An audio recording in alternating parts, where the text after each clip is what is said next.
Penyanyi Ressa Herlambang tengah menjadi perbincangan hangat publik baru-baru ini, karena ia jatuh miskin. Di mana Ressa Herlambang mengungkapkan kisahnya yang sempat mengalami kebangkrutan, hanya semalam ia jatuh miskin. Kehidupan penyanyi Ressa Herlambang mendadak menghilang dari layar kaca, ketika ia mendadak jatuh miskin. Kejadian tersebut sudah berlangsung puluhan tahun lalu, baru ini Ressa Herlambang mengungkapkannya ke publik. Saat ngobrol santai di YouTube Ferdi Elemen, Ressa Herlambang mengungkapkan kejadian pada tahun 2009 silam. Di mana waktu itu Ressa Herlambang dan keluarganya mengalami kebangkrutan, hanya semalam ia rugi 12 miliar dan jatuh miskin. Tahun 2009 keluarga mengalami kerugian sampai nominal besar.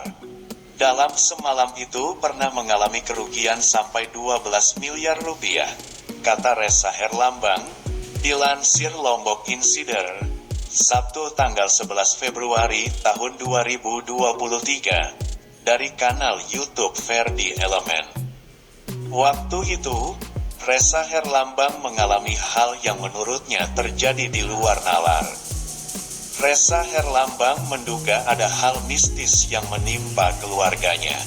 Meski begitu, Ressa Herlambang tak menyalahkan kejadian tersebut, karena ia tahu kondisi keuangan lagi di titik terendah. Di mana bisnis orang tua Ressa Herlambang, kala itu lagi hancur, dan mengakibatkan kehidupannya berubah. Ressa Herlambang menuturkan sebelum bisnis keluarganya hancur pernah kedatangan bola api. Tapi yang paling dahsyat itu dahulu rumahku pernah kedatangan bola api yang jatuh ke kolam renang. Dari situ bisnis semua hancur. Aku tidak menyalahkan itu, tapi intinya bisnis hancur, beber Ressa. Sejak kejadian itu, keluarga Ressa semakin hancur dan terpuruk. Ia pernah kehilangan semuanya hanya dalam satu kedipan mata. Ressa Herlambang bercerita, pada saat itu dirinya tengah asyik bermain game di rumah. Orang tuanya tiba-tiba membawa Ressa Herlambang pergi meninggalkan rumah mereka untuk selama-lamanya. Dalam keadaan yang masih jadi anak sultan, waktu itu aku ingat jam 4 sore lagi main PS di rumah, tiba-tiba diajak pergi sama almarhum papa mama, kata Ressa Herlambang. Dibawa ke rumah tante, sampai detik ini aku enggak balik lagi ke rumah itu. Aku cuma bawa tas, sabungnya. Mengingat kejadian itu ia seakan tidak percaya, dimana biasa kalau jatuh pelan-pelan, namun ini benar-benar jatuh. Kalau orang mah terjun payung ya, ini mah benar-benar jatuh gitu. Sekian detik Tuhan bisa mengubah keadaan kita, itu yang aku rasakan, lanjutnya. Peristiwa mistis hingga bangkrutnya bisnis keluarga menjadi pukulan bertubi-tubi bagi Ressa Herlambang. Hal itu turut dirasakan oleh mendiang ibunda. Dari situ bisnis semua hancur. Terus mama juga sampai hampir seperti orang gila. Kalau keluar rumah itu enggak pakai pakaian, kita yang handukin, kata Ressa. Ressa Herlambang mengaku tidak tahu apa yang menimpa keluarganya.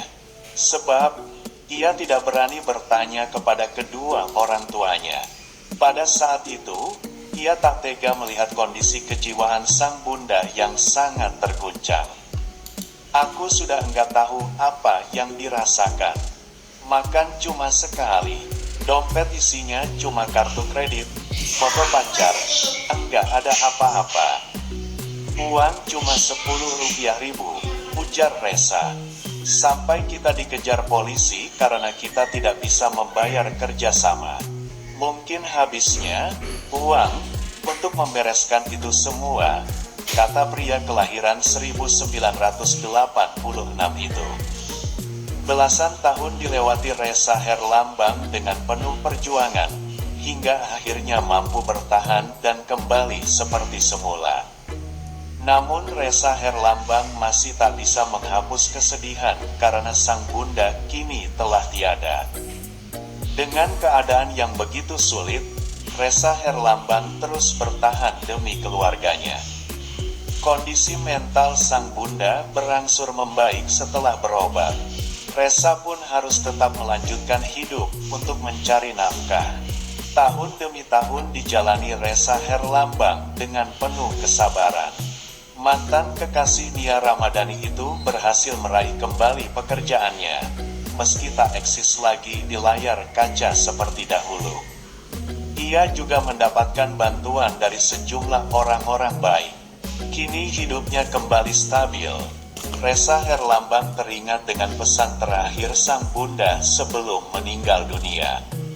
Sampai mama meninggal itu, mama pegang tangan aku, "Mas, kamu kapan nyanyi lagi?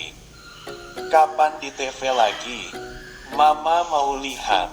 Hancurlah. Itu harusnya mama mungkin bisa sembuh ya, tapi kita nggak punya kekuatan yang cukup. Mama kanker serviks dan itu perlu biaya yang sangat luar biasa, ungkap Ressa.